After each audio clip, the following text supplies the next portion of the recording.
Welcome, Freedom Casters. Jordan and Miranda here again for the second part of the How to Get Energy, the Energy Code, Part 2 podcast. Part 2. Yep, we're wrapping it up. We're going to wrap up that one. There was so much good stuff in that last episode. We didn't want to rush things. We didn't want to make you guys feel slighted with all of our good stuff here. So this is the second part of that. We're going to be continuing on in the Energy Code. So if you're just picking up on this one, definitely go listen to that one first. That one's the Energy Code podcast, most likely episode 51, part 1 of the Energy Code. This is part 2. Yes. So can you tell us to start off just why the Energy Code is important at all? Yeah, let's talk about that for a little bit. So we gave, in the last podcast episode, we gave 6 out of 10 Energy Code levels, basically Energy Code tips, how to keep up your energy. But it's important because, we can get so invested in big goals. We can, even if we feel like we know our purpose and all of that stuff is right, sometimes it can be really difficult to keep up the energy to keep up goals. So this is a huge part of my book because I think it's so important. I think it's very easy for us to lose energy as we go to finish out these goals. We have to keep up that momentum and just keep up the drive to want to do these tasks that we know we have to do, but they can be difficult to complete when we're just tired and we're just not feeling it and we're burnout. Yeah, so can you just tell us quickly the ones we went over in the last podcast? Yeah, I will, Miranda. Thank you for asking so nicely. Energy Code level 1 is start with the basics, eat healthy. You want to make sure you're eating healthy and, like we said, like it says, it's a basic. It's a basic thing to do, but it's so important, and often it's just good to have a fresh reminder of the importance of eating healthy in our lives. We didn't go over specific ways to eat healthy, so that's going to be up to you to figure that out. We talked about the Whole30 program and how we went through that and how that gave us some really good insight to our own eating habits, but also just some good recipes, and it showed us the focus should be on vegetables and getting enough veggies and fruits in your daily diet. And again, it sounds simple, but how many people say get more fruits and veggies, and then how often do you actually do it? So just another friendly reminder for you. Energy Code level 2 was get enough sleep. We talked about the importance of making sure you get at least 7 to 8 hours every night, and how that can, it can really start to catch up with you if you're not doing that. That's definitely a good thing to focus on in your life. Level 3 was staying digitally organized. We talked about our love for Trello. This number was probably the reason we had to break this podcast up into 2 sections, because we knew that we'd be talking a lot about Trello, and we did. So look forward to that if you haven't listened to episode or the first part of this podcast series here. Energy Code level 4 is get organized in real life. Miranda is the organization guru. She brought us in a couple extra tips in that section, and we talked about just the importance of knowing where stuff is, not having to look for stuff, and just how much energy you can save, by not having to look for those little items. Knowing that things have their place can just be huge. Maybe not for gaining energy, but just maintaining energy and not wasting your energy in some weird places. Energy Code level 5 is trimming the fat and cutting out unnecessary tasks. This is really taking a look at your life, brainstorming what your daily tasks are, and seeing if there are some, maybe not so important ones, or ones that you can just maybe delegate to other people, or figure out how to maybe do a little bit more efficiently. Things like making meals for the week, stuff like that, to really just figure out how to best utilize your time, and then of course maintain your energy as well. And lastly, level 6, as we covered in the last podcast, you want to line up your goals with your core values. We talked about how that relates to destiny goals, and why it's just important to know what your core values are, to follow your passion, and to just make sure that your big important goals are lined up with that, or you're going to lose energy toward them really quick, and they're going to be that much more difficult to complete. Whew! I brought him in, Miranda. Wow. You caught everybody How was up. that? Good job. Was that a good catch up? soliloquy? So the first one we want to talk about today is changing course as needed to avoid burnout. Energy Code level 7. Yes, because sometimes you get stuck on an idea or a project, and you just keep working at it, but it's not working for you, And at a certain point, with certain things, you do have to learn when to let go and when to shift gears and figure out what that next step is. Yeah, for sure. And this one's near and dear to my heart as far as, energy goes, but also in just reaching goals and reaching your ultimate potential. Because, I mean, life comes at us. We have to deal with it when we face new trials and things change in our lives that we can't control. That it happens all the time. And changing course is really just one of my favorite tips to avoid that burnout. But it keeps your energy up as well. You need to be pliable. You need to be, thinking in that way. It can really make a huge difference if you're willing to say like, okay, this is what I'm thinking. This is what I want to do. This is my plan. But also know that might change even in a week or two, or, maybe a couple months down the line, it's not what you thought it was going to be. And that's okay. It's okay to change. And then, not only is it okay, me and Miranda definitely, would encourage you to seek out change, because it just can be so good for building your resilience, and then avoiding that burnout that can just come. Sometimes burnout comes when you least expect it. So it's a really good way to avoid that for sure. Yeah, it is definitely a fine line though, because you don't want to give up on your dreams or give up on certain things. Some things you're going to have to push through. But if there's something that's not lining up with your destiny goals and it's not something you're passionate about and it's taking a lot of your energy to do it, and it's not lining up with everything, so you need to really evaluate that and see if, hey, maybe I should, look for something else a little bit different, or, that's a great time to brainstorm, talk to somebody that you know really well and that you trust, and say, what do you think about this? That's why it's so important to have a community around you as well. Yeah, I think that's like the balance game. We always talk about the big thing. The number one thing you gotta think about and get right is balance, and how hard it often is to find that balance. And that's really what this is, because you're exactly right. I mean, there are things that you're not going to feel like doing that you have to do. And that's a tough one for me. It's just remaining steadfast and finishing things and following through. So we're not talking about that. We're not talking about like, you're 10 pounds away from, getting to your ideal weight. We're not saying, you should quit and change course and, eat a bunch of Twinkies. But we're talking about like, when things, when life comes at you and throws you curveballs that you wouldn't expect. You have a bad visit at a doctor's appointment, or one of you and your family gets laid off, or there's some kind of medical illness that's going on. I mean, there's always going to be something that we're headed into, because life is not easy. It's challenging. And then I think just being willing to change and having that resilience to change can be huge. And changing course within those situations is just. And I think it's good because you don't want to get yourself stuck, and I think that's one of the best ways to avoid getting stuck is being willing to switch around. I think early on, me and Miranda were, we would have been more nervous or scared if like one of us lost our jobs, but since we've found a bunch of change, it's kind of our joke.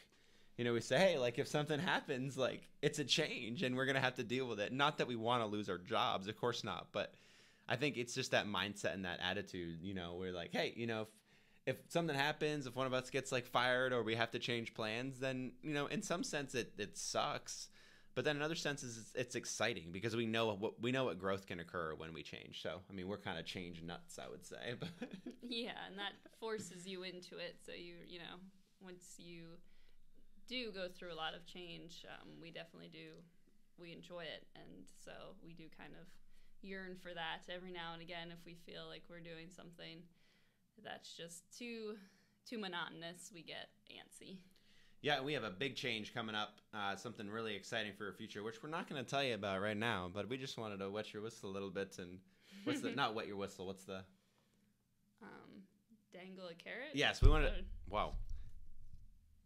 wanted to dangle a carrot and just give us a little bit, or I don't know, you can say that. Yeah, you're just dangling a carrot there. Yeah.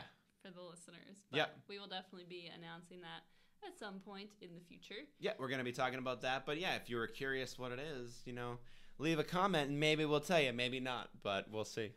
Yeah. So that leads in very nicely to the next one. It does. Which is doing new and exciting things. This new thing that we're talking about is very new and very exciting. Yes, it is. We are extremely excited for it. So energy code level 8, Miranda. Do something new and exciting. Yes. And that really ties in with the change thing a lot. And if you feel stuck in a rut, that's just honestly the best thing you can do is just try something new, whether it's play golf, you've never played golf before, or if it's, quit your job. It's any level of change can really kind of do the same thing. Yeah, even just like eating at a different place for lunch. Yeah, it doesn't have to be a huge thing.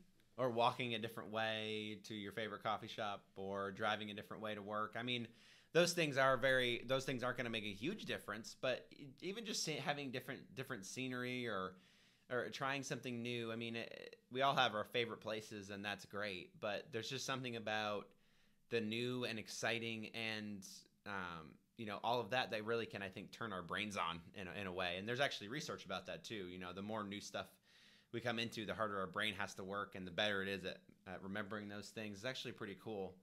And of course we seek comfort, and I think that's a natural human tendency to seek comfort and want the same, especially if we find something we like. But there's so much out there that we don't know and haven't yet experienced. And it's just cool to think about, like, there's probably so many things out there that I personally would love, that Miranda would love, that we've never tried. Like, maybe it's something we love doing. Like, maybe we love going on a dragon boat. We've never done that before. Maybe we'd love hiking like for 7 days straight, after like the first 2 days of probably miserableness and miserableness. Yeah, misery.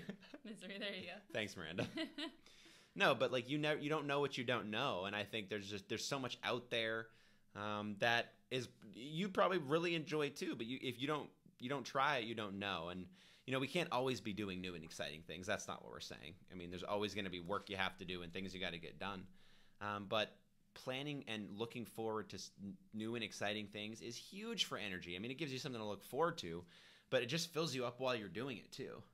Yeah, just having that excited anticipation for, whatever it is coming up that's new can really bolster your energy and, help you go do that final push of work you need to do. And it's, like we said, it could be any level of change, anything new and exciting to you. There's no right or wrong, but just, I think it's huge because your brain does, if it's something that's just monotonous, your brain kind of shuts off in a way because it's a pattern and your brain's like, okay, I know what's going on here. But then when you do something different, you give it a jolt. Yep. That's why I think traveling can be really cool. You're just seeing and experiencing new things. I mean, even reading a new book from a different genre can be super cool too. I know Miranda was talking about, I think we talked about this in a previous episode. She read a book by Benjamin Franklin, and just what he was writing about and the way he wrote was just so different. Even something like that, like, you can very easily do that. You can get a Ben Franklin book or get a book in a genre that you're not necessarily used to. I love sci-fi novels and I read them all the time. But I know what to expect. They're not, I mean, they're fun and exciting, but they're not new and exciting. And I think that can make a big difference. It's great to do what you love, but at the same time, you can just get massive amounts of energy by doing something new. Yeah. So what is the next energy code? It's level 9, and it's develop the habit of working towards your goal every day. And that's just consistency. Of course, you do have to know what your goal is. You have to be kind of clear about that. But make sure you're working in that. Miranda and I talk about the 80-20 principle, which I can't remember off the top of my head who created that principle. But basically, what is it, Miranda? 80% of the work you do, or I'm not saying it right. I don't know what it is exactly. I just know 20% is important. Yeah, basically it's the 80-20 principle, but like 80% is the work that you're doing like most of the time that takes up most of your day. And the 20% is that the amount of work that's going to truly move your goals forward and give you progress. And what we want to do and what we recommend is working as much as you can, to do work in that 20%, do the tasks that are going to move your goals forward, and to do that, you have to be clear. And you have to be consistent too. Yes. Yeah. So that's why that one's super important. You want to talk more about that one? Yeah. Yeah, just pause. So, like we said, even if it's just a little bit each day, that can make all the difference, because sometimes it's just getting started. It's that initial energy you need to get started on a project and working towards your goals, working towards that 20%, that really is the hardest part. And once you get started, then you may have originally said, I'm going to work on this for 15 minutes, and then you end up working on it for an hour and make a lot of progress. So yes, it's just, taking the time and saying, okay, today I'm going to work on this, even if it's just 5 minutes. And if it is only a couple of minutes, that's fine. You still made progress, and that's the most important thing. Yeah, and I think because big goals need that. We talked about destiny goals in the last thing. If you're not working on, in one of our last podcast episodes, if you're not working on it consistently, you're not going to reach it, because you're not going to reach it in one day. It takes that time each and every day. And like Miranda said, it can be really cool because you can sit down. You're like, I do not feel like working on this. Like, but even if you don't feel like it, sit down for 15 minutes. And often, like, especially if your goals are aligned with your core values, and back to another energy code, it gets that much easier to get into it and do it. I know that I love writing. So when I was writing my Volcanic Momentum book, the days, pretty much the month of July, it took me to write the book, which I know for some is really fast, but I mean, I love to write, and I had the outline written out already and was able to do that. And, and the whole process is like, it's a super passion of mine. So it didn't even feel like a super amount of work. I mean, I spent one day, 4 hours at Barnes & Noble writing and editing, and it went by like a breeze. But I dedicated time each and every day during that time frame to work on that. Like, I'm going to work on this a little bit each day, move the needle forward, and most likely by the end of the month, I'll be done. And I was able to do it. Yeah, and just make it a habit, do it, make a time in the morning if that's when you function the best, or at night where you just work on whatever that goal is, and just make that a priority for your day. Yep. Yeah, I think doing it in the time that works for you. Maybe your time to work is in the fringe hours. Make that time work. Work from like 8:45 to 9 at night or something, or whatever time works for you. Find a time where you can sit down at least a little bit, like even just send a couple emails, because I think I can get lost in this sometimes, because I think, if I spend 20 minutes on it, it's not going to make any difference. But what can happen is sometimes 3 or 4 nights go by and you think those thoughts every night. And if you had done something, that's an hour and a half versus 0 hours. Mm-hmm. I mean, that can make, even just 1 week, that can make a huge difference to put 2 hours into your goal. And that's why it's important just to do it, align it with your core values, find a goal that you really want to achieve, and then work towards it consistently. You're going to find massive amounts of energy because of that sustained momentum. Yeah. All right, last but not least here, energy code level 10 is meditate on your goals. What do we mean by that? What do we mean by that? What do we mean by that?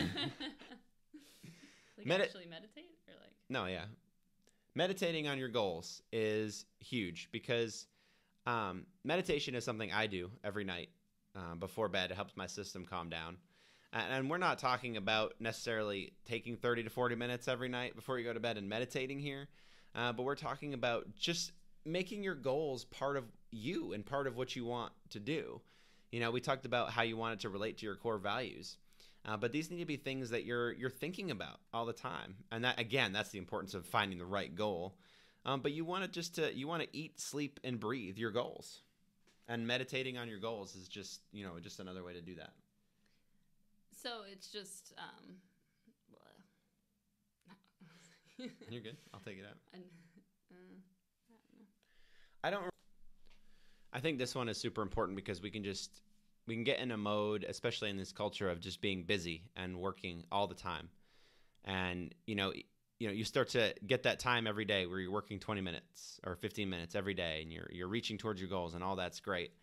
But at the end of the day, it's important to stop and think and reflect and ponder on your goals, because, how else are you going to know when to change course? How else are you going to know it aligns with your core values? If you're taking all the time, and this is the balance piece again. I'm huge on taking action, and I think that's like one of the most important things you can do is take action and find things out. But you also need to have a little bit of reflection time, and you need to have time to ponder and think about it. And meditating on your goals is just one great way to do that, because it's just you sitting down and really thinking about it. I mean, this can be done with brainstorming and really thinking things out, and all that's great. But sometimes we just need to shut our mind down. I know that it works huge for me, especially in the frantic pace of the world that we live in. I think it's just been a great personal thing for me. And, I just think it's something that, even if it's like 5 minutes at the end of the day, like, okay, let me take a deep breath. How did the day go? Like, let me pray. Let me start to think about things. Did I work in the 20% today? Did I move the needle forward? Or did I get stuck in the 80%, the craziness of life? Was I just kind of dealing with that? And there's always going to be days where probably most of your time is spent just like dealing with the craziness. And that's okay. We're all going to have those days. But the more we can just reflect and take time and really analyze and think about, that's how we plan. That's how we plan the next day and say, hey, how am I going to make tomorrow even better? Or maybe today was great. Like, how do I make this day repeat itself? And, all good things there. I think it's more even about mindfulness than I agree. Meditation, because you don't have to be in a deep contemplative state. It's just taking a minute at the end of the day to just look back and say, like you said, okay, how did this day go? Instead of just flying from one thing to the next, it's good to just stop for a minute and take a breath and just focus on what you've done and where you're going. And if you are big on meditation as well, I think that's great. I personally don't meditate. I know it's been really good for Jordan, but I definitely do try to stop and just think about the day at least. And I think that makes a huge difference in just slowing time down too, because sometimes you're just going so fast you don't even realize time's flying by. Yep. And I think meditation can work differently for different people, because for me, it's harder for me to shut my mind down at the end of the day. And then Miranda's chronically sleep deprived, so I hit the bed and I'm out. Yeah, out like every time. But yeah, I mean, it works for different people. I mean, for me, it's been good because like my mind can just, as the day goes on, I just start to get crazier and crazier. I get that worriness from my mother, and just start to think about things and like, oh man, I can't even like, sometimes it takes me like 20, 25 minutes before I can even corral my thoughts. And to me, that's crazy. That tells me that like I should be meditating every night. Like It's a great practice for me. And if you find yourself in the same situation, maybe it could be a great practice for you. Miranda's very different because she can go to bed and she's not like, her brain is not like just thinking about all these functioning. Well, I'm going to say that, but you're not thinking about all these things. You're not like, your anxiety levels are not high. You're not worried about certain things. You're just tired. And you're like, I'm going to go to bed. And for me, I'm like, I literally could stay up until like really late, like every night. Like I have to like purposely shut myself down and slow myself down and go to bed. I could sleep until super late every day, but that's another story. Yeah, that's different. All right. But those are I don't know how, that wasn't a very good transition. How do you want to transition?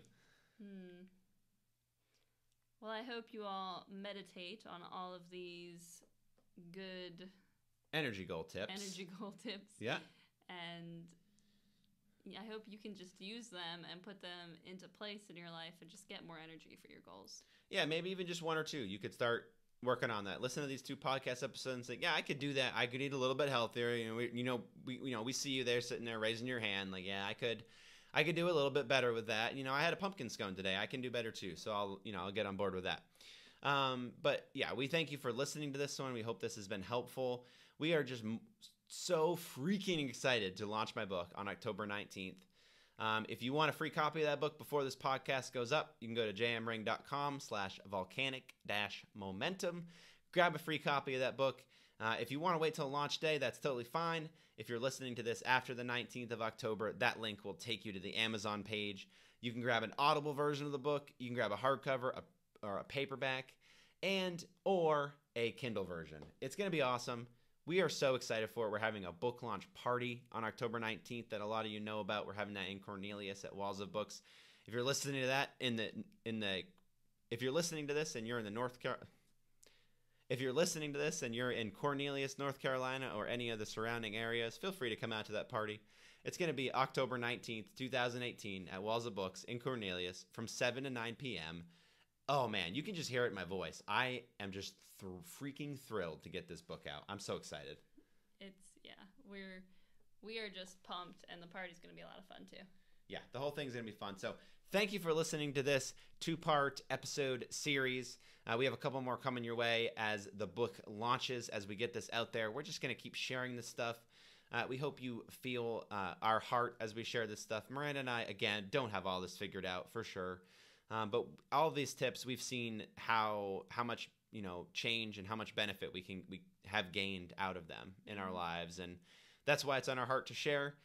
We hope you would take it as you can take it, and we hope that the advice here can really help you just leave normal behind and just have a great life.